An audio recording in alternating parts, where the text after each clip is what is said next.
Bon dimanche à tous, une petite vidéo sur le marché de la crypto, également la bourse. Pourquoi? Parce que c'est important de suivre lundi, parce qu'il y a la faillite de Silicon Valley Bank, et ça va impacter tout l'écosystème également, tout ce qui est actions, les indices européens, également à New York, également les actions bancaires à suivre lundi, ça va être très très tendu. Une réunion en urgence de la Fed pour discuter est-ce qu'il faut sauver ou pas la banque.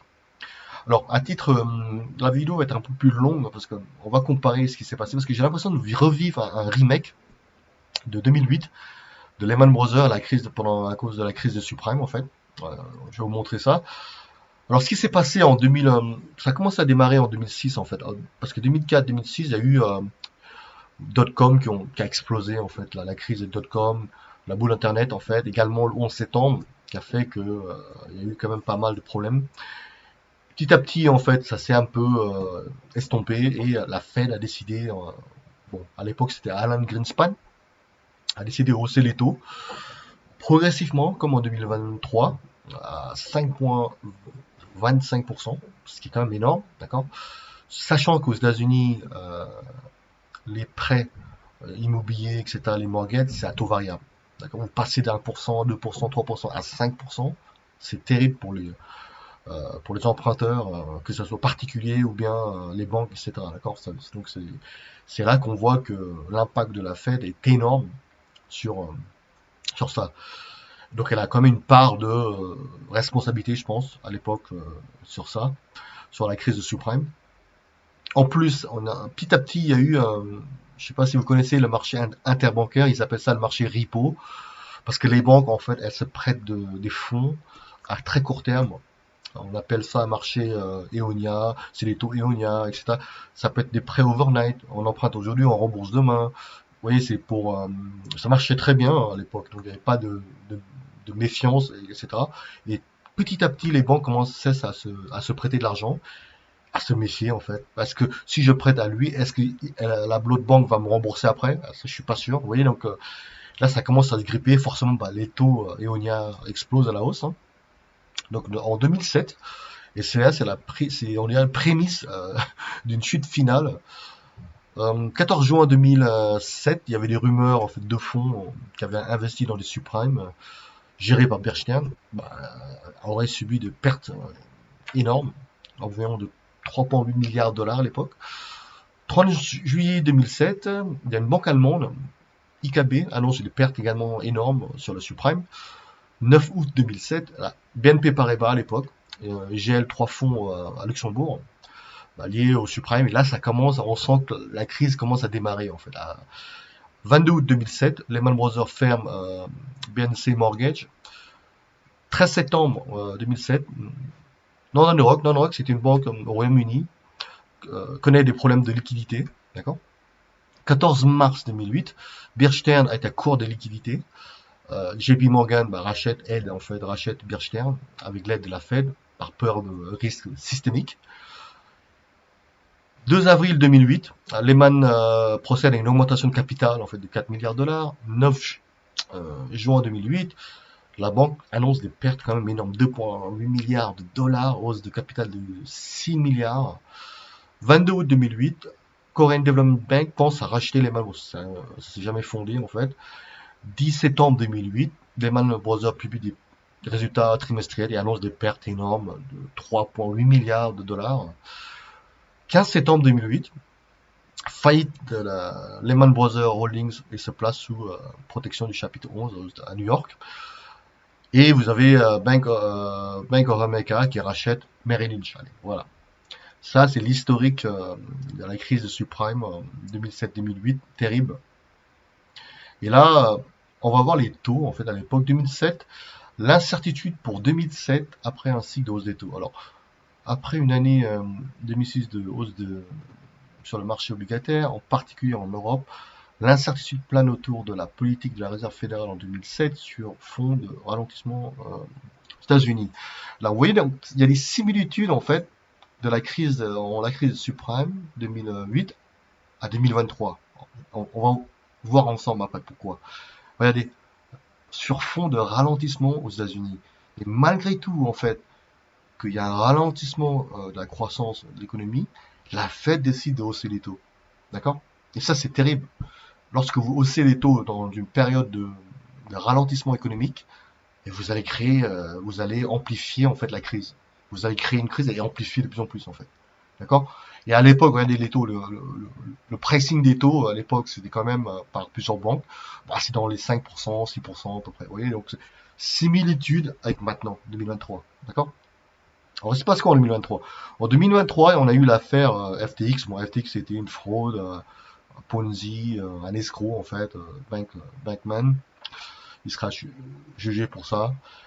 Également, il y a eu Silvergate. Silvergate, c'était une banque en fait assez pro-crypto, projet blockchain, etc. Donc qui a investi, qui a prêté quand même pas mal investi, prêté pas mal d'argent à des firmes blockchain, etc. En faillite également, lié à la hausse des taux bien sûr. Effet de levier, exposé dans le secteur de la crypto-monnaie. Silicon Valley Bank, c'est également une banque qui, tout ce qui est technologique en fait, start-up, etc. Donc la banque, elle est très peu diversifiée en fait, d'accord. Forcément, c'est un secteur ultra risqué, start-up, technologie. Donc en plus avec la hausse des taux, ben, la banque se retrouve en manque de liquidité, exposée à la hausse des taux. En plus, bon, pour se couvrir, la banque avait placé en fait pour recevoir des intérêts à l'époque ou même maintenant, avait acheté pas mal d'obligations, en fait, les bons du Trésor américain. C'est le bon, c'est l'obligation le plus sûr du monde, en fait, d'accord? Sauf que, lorsque vous avez une hausse des taux, vous avez un risque, en fait, de baisse de la valeur de votre portefeuille obligataire, d'accord? C'est une formule mathématique, en fait, d'actualisation, en fait, des flux. C'est pour ça que lorsque vous avez une hausse des taux, vous avez la valeur de votre nominal qui chute. Et à l'époque, forcément, à l'époque, les taux étaient très faibles, à taux zéro même, et donc ils ont acheté beaucoup d'obligations. Donc le nominal a été ultra élevé. Et là, parce que leurs clients, pardon, voulaient retirer des fonds. Bah, pour retirer les fonds, en fait, la banque n'a pas assez de cash, était obligée d'aller vendre en fait des obligations US Treasury américain. Sauf que lorsque vous vendez maintenant en 2023, les bons du Trésor américain, la valeur nominale elle a baissé à cause de la hausse des taux. Donc vous vendez à perte en fait. Donc vous avez des pertes en milliards, d'accord? C'est pour ça qu'elle a tenté de lever des fonds, Silicon Valley Bank, et elle n'a pas pu lever des fonds parce que c'est beaucoup plus dur maintenant, hausse des taux, l'argent est beaucoup plus rare et personne peut-être veut prêter, etc. Oui, c'est compliqué. Et lorsque vous avez hausse des taux, et ben forcément, vous voyez la similitude entre 2007, 2008 à 2023. D'accord? Là, c'est juste un début. Hein. On voit vraiment les cadavres, les entreprises zombies là, qui commencent à sortir. Et la hausse de taux n'est pas terminée, hein, pourtant. D'accord? Et en plus, Pinco également est confronté à un défaut de paiement énorme, quand même de 1,7 milliard sur tout ce qui est real estate, le marché du bureau, en fait, l'immobilier aux États-Unis. Énorme perte. Vous voyez, c'est le prémisse. Là, si on compare 2007, 2008, 2023, on est arrivé, je pense que là, c'est pas terminé. Là. Vous voyez, ça commence à démarrer en 2007, là, quand BNP a commencé à geler les fonds. Là. Et là, on est juste aux prémices, en fait, d'une nouvelle crise qui va arriver en 2023. Je sais pas quand, on n'a pas la date. Mais c'est terrible parce que l'histoire se répète exactement pareil à cause de la hausse des taux. D'accord? La responsabilité de la Fed, elle est quand même énorme. La responsabilité des banques centrales d'hausser les taux. Ils ont baissé les taux. Après, c'est facile de baisser les taux, d'accord? Mais c'est beaucoup plus dur de hausser les taux. Parce que c'est une sorte de, je dirais, cocaïne monétaire. Et lorsque vous haussez les taux, beaucoup d'entreprises, d'États sont endettés. Et donc, lorsque vous n'avez pas de croissance à 6%, à 5%, comment vous voulez rembourser les taux d'intérêt à 5%? D'accord? Logiquement, c'est impossible. Vous ne pourrez pas rembourser. Vous n'avez pas assez de croissance. D'accord? En plus, vous avez de l'inflation. Pourquoi la Fed hausse des taux? Parce qu'en 2023-22, il y a l'inflation. Pour contrôler l'inflation, la Fed a été obligée de hausser les taux. D'accord? Mais l'inflation a été créée par l'impression monétaire. D'accord? Donc, vous voyez, qui est l'origine de l'inflation? C'est l'impression monétaire. créé par les banques centrales. Premièrement, après il y a eu la guerre, il y a eu le confinement, etc. D'accord, il y a eu d'autres facteurs qui ont bien sûr impacté l'inflation. Mais l'origine de l'inflation, c'est la création monétaire. Et ça, tout le monde le sait, hein. D'accord? Et en plus, l'inflation, c'est quoi? En fait, c'est une taxe cachée. En anglais, ils appellent ça hidden tax. C'est une taxe qui n'a pas été votée par le Parlement, par personne, mais elle taxe tout le monde, en fait. À cause de la hausse des taux, pardon, à cause de l'inflation, et ben, tout le monde va payer les prix élevés, etc. C'est une taxe cachée, en fait, à cause de la création monétaire. Oui, c'est ça qui est terrible, hein. Et en plus, en 2023, la Fed ou la BCE hausse les taux alors qu'on n'a pas de croissance, quoi. On n'a pas de croissance, on a des croissances ridicules. En plus, l'Europe qui se tire une balle au pied avec des sanctions, etc., c'est la géopolitique. Et on se retrouve avec une hausse des taux sans croissance, quoi. Sans croissance, une croissance ultra faible, avec des taux beaucoup plus élevés, et vous n'allez jamais rembourser votre dette. D'accord? Logiquement. Et donc, il va y avoir beaucoup plus de faillites encore en 2023. Là, on est qu'au mois de mars, hein, on est au début, hein. Et là, je ne sais pas quel cadavre, quelle entreprise zombie qui va apparaître au mois d'avril, en mai, j'en sais rien, au mois de septembre. Mais comme la hausse des taux continue, ça va être un carnage, hein, je pense. D'accord? En plus, l'effet de levier, en fait. Ce qui s'est passé en 2007-2008, regardez, effet de levier utilisé.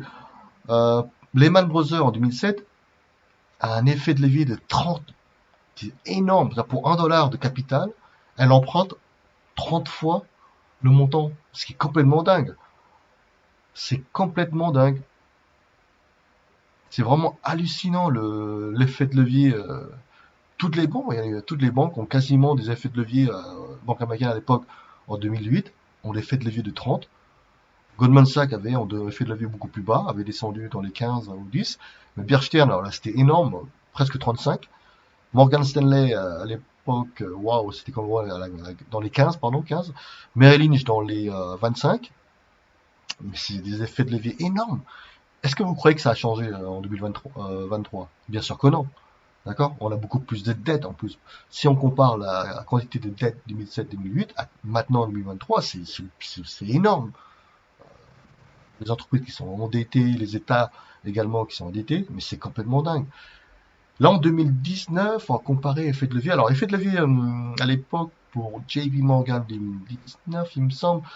Alors, c'était dans les banques américaines ont baissé l'effet de levier, hein, leur exposition quand même, par rapport aux banques européennes, pardon. Regardez les banques européennes. Crédit Agricole 26, Deutsche Bank 39, délirant effet de levier. Société Générale 41, effet de levier. BNP Paribas 43. Groupe BPCE 50 effets de levier. Il me semble que c'est en 2019. Là, je n'ai pas de chiffres en fait en 2023. Mais les banques européennes, waouh, c'est terrible ça de voir des effets de levier aussi élevés. Et donc, je répète, l'argent que vous mettez en banque ne vous appartient pas. Parce que l'argent ne dort jamais en fait. Les banques placent votre argent dans différents marchés, dans différents produits financiers plus ou moins toxiques, vous ne le savez pas, et vous croyez que l'argent en banque est à vous. Non, l'argent en banque n'est pas à vous en fait, d'accord? La banque place votre argent, et lorsque vous voulez retirer de l'argent, c'est la banque a un crédit envers vous, et si la banque n'a pas assez de cash comme Silicon Valley Bank, eh ben, vous n'aurez pas la possibilité de récupérer votre argent, comme au Liban, comme aux États-Unis, au Silicon Valley Bank. Vous voyez, c'est pour ça qu'il faut vraiment faire attention maintenant. L'argent en banque ne vous appartient pas, hein. C'est clair et net. Regardez ce qui s'est passé aux États-Unis. Aux États-Unis, il y a des gens qui font la queue en Californie. On n'est pas au Liban pourtant. First Republic Bank, ils font la queue pour tenter de récupérer leur argent en banque. Impossible, c'est clair. Silicon Valley Bank, pareil, ils font la queue tous là pour récupérer leur argent. Que dalle, ils vont récupérer rien du tout. Tant que l'État ne va pas sauver, pour l'instant, on n'a pas de news en fait, parce que le meeting, je pense, c'est lundi, en réunion d'urgence. Mais vous voyez, l'argent en banque ne vous appartient pas. Et ça, il faut vraiment le comprendre, d'accord? L'argent en banque ne vous appartient pas. Et ça, les gens n'ont pas le réflexe de comprendre, quoi, en fait. Et lorsqu'il y a une crise, vous ne pourrez jamais récupérer votre argent. Soi-disant, c'est garanti à 100K par déposant, par truc, mais les fonds d'indemnisation n'a pas assez d'argent pour rembourser tout le monde, déjà. Donc, vous voyez que c'était en théorie, mais en réalité, c'est s'il y a une crise mondiale, etc., systémique, les 100K, vous pouvez le mettre voilà, vous pouvez faire, vous pouvez oublier, hein, les 100K, d'accord? Terrible ce qui se passe maintenant. Alors, il y a un très bon compte à suivre également. Il y a Richard, ouais, ça c'est un compte à suivre qui est pas mal. Mais apparemment, elle n'a pas assez de liquidité à court terme, blablabla. Pour les retraites, c'est déposant.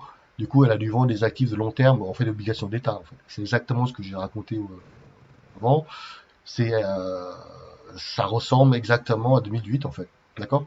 Lorsque les banques ont commencé à avoir des problèmes de liquidité. Euh, et voilà, et on est exactement là. Hein.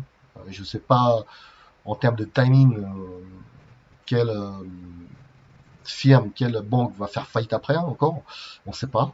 Mais on est juste au début de l'année, hein, 2003. Alors imaginez la fin, 2003 va être fun, va être vraiment fun en 2003, je pense. Je ne sais pas combien de faillites on va avoir avec la hausse des taux, qui continue, je répète. La hausse des taux n'est pas terminée à la Fed. Et là, il me semble que le 22, c'était 22 mars, arrivé à vérifier, c'est la réunion de la Fed pour la hausse des taux. Ça va être terrible. Alors, ce qu'il faut suivre, en fait, ce lundi, c'est Dow Jones, Nasdaq, DAX, etc. J'aimerais voir comment le marché va ouvrir ce soir, le marché des futurs. Est-ce que va y avoir un gap baissier du Dow Jones, etc. De 100 points, de 300 points, j'en sais rien, ça à suivre pour les gens qui font du trading.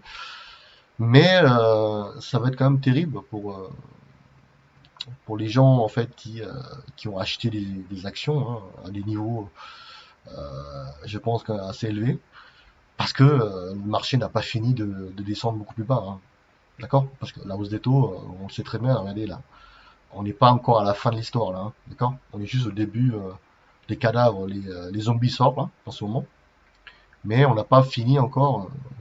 Il reste encore quelques mois jusqu'au mois de décembre, etc. Donc méfiez-vous. Autre chose que je vais vous dire, c'était ça, Investing. Voilà. Investing.com, c'est pas mal ce site-là, vraiment à suivre.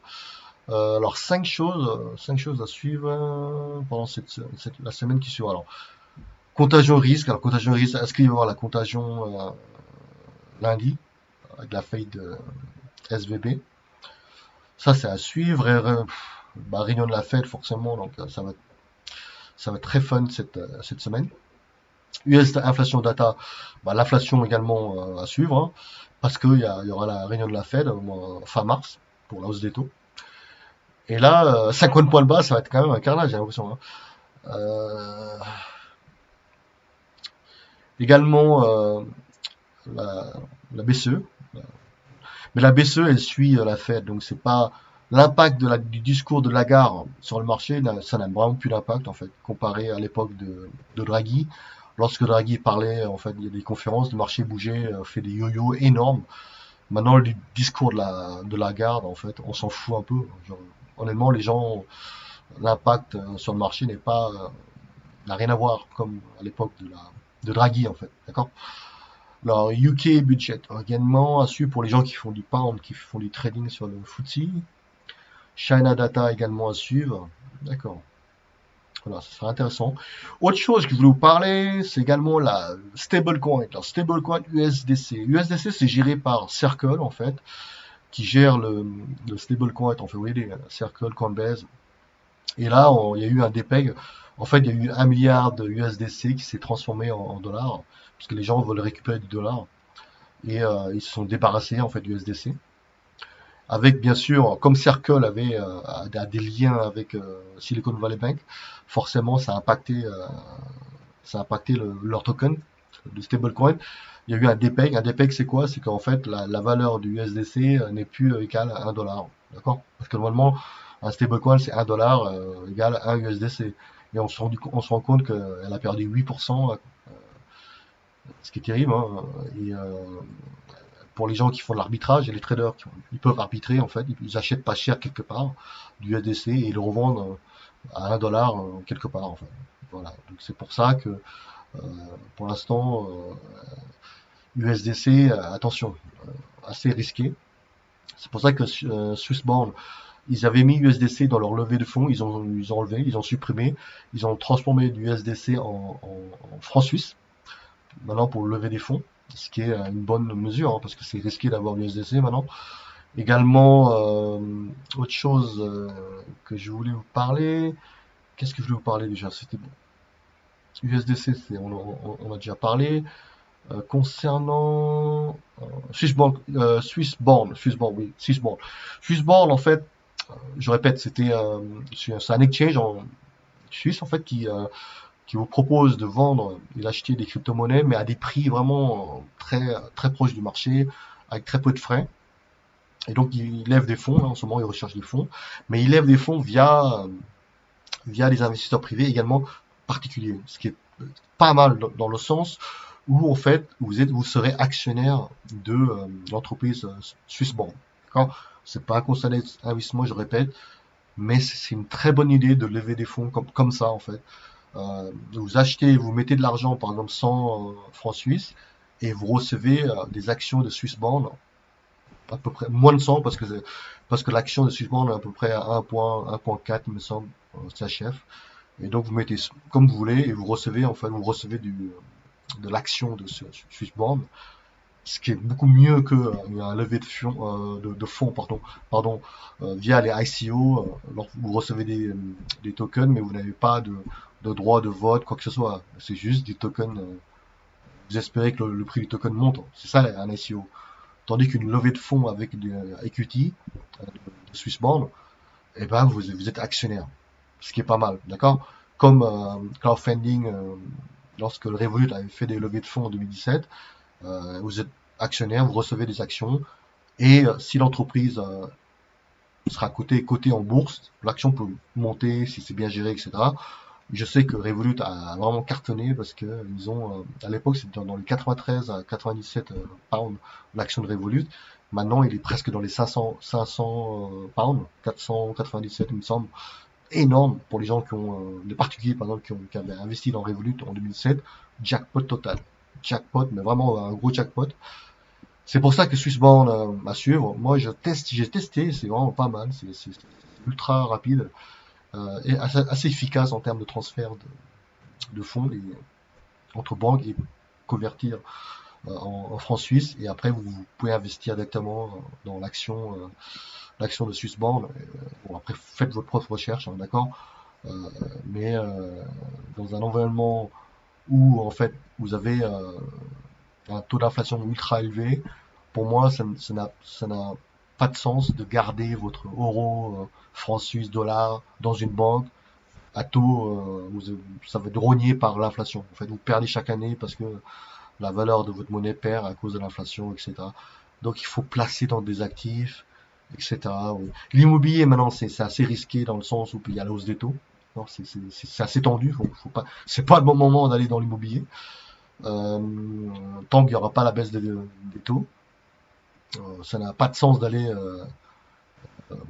prendre de l'immobilier alors que vous avez la hausse des taux qui n'est pas terminée, ce qui est complètement ridicule, d'accord? Après, faites ce que vous voulez, hein, si vous voulez prendre l'immobilier maintenant, en fait, hein, à vous de, à vous de voir, hein, mais sinon, pas autre chose à dire, à part lundi, vraiment à suivre, je sais pas ce qui va se passer lundi, mais peut-être que les shorters vont commencer vraiment à se réveiller. Vraiment, pour le BTC, là, vous voyez, là, ici, là, ça reste bloqué, hein, 20 000 ici, donc ça bouge pas trop. Ethereum, moi j'ai vu des vidéos, ce qui est assez étonnant de voir des youtubeurs qui ont quand même 60 000 followers, etc., euh, mettre 80% de leur portefeuille en Ethereum. Complètement ridicule. Ça prouve bien qu'il ne sait pas gérer, quoi, qu'il n'a pas de gestion de risque en fait, de mettre 80% de son argent en Ethereum, sachant qu'en plus il y a eu un discours de Gensler, en fait, de la SEC, il me semble. Il a dit Gensler, je ne sais plus comment on prononce son nom, pardon. Il avait dit que Ethereum, en fait, c'était une securities. En fait, d'accord? Donc, securities, tu dois te enregistrer auprès de auprès de la SEC, etc. C'est régulé, etc. Donc, il avait dit que Ethereum, c'est une securities. La plupart des tokens, c'est security, d'accord? À part Bitcoin, qui n'est pas une security. Ça, c'est sûr, qu'il a SEC qui avait dit. Alors, mettre 80% de son portefeuille dans Ethereum, c'est complètement ridicule. Imaginez, la SEC s'attaque à l'Ethereum. L'Ethereum va aller à combien? Va aller à 10? À 100? Je n'en sais rien, hein, mais ça va chuter sévèrement. En plus, ils ont changé leur protocole de Proof of Work à Proof of Stake. Je suis pas très fan de Proof of Stake parce que c'est les investisseurs au tout début qui ont beaucoup de droits de vote en fait, parce qu'ils ont eu beaucoup d'Ethereum et ils seront rémunérés parce qu'ils peuvent staker. En fait. Staker des Ethereum, vous recevez des intérêts, mais à un moment donné, en fait, ils pourront unlock, c'est-à-dire unlock, débloquer leur Ethereum et aller vendre sur le marché, d'accord? Et donc forcément, aller vendre sur le marché, bah, le prix peut chuter. Et en plus, si la SEC commence à s'intéresser à Ethereum, je suis pas sûr que ça va tenir les $1000. Hein. Je suis vraiment pas sûr. D'accord? Passez un bon week-end à tous. Au revoir.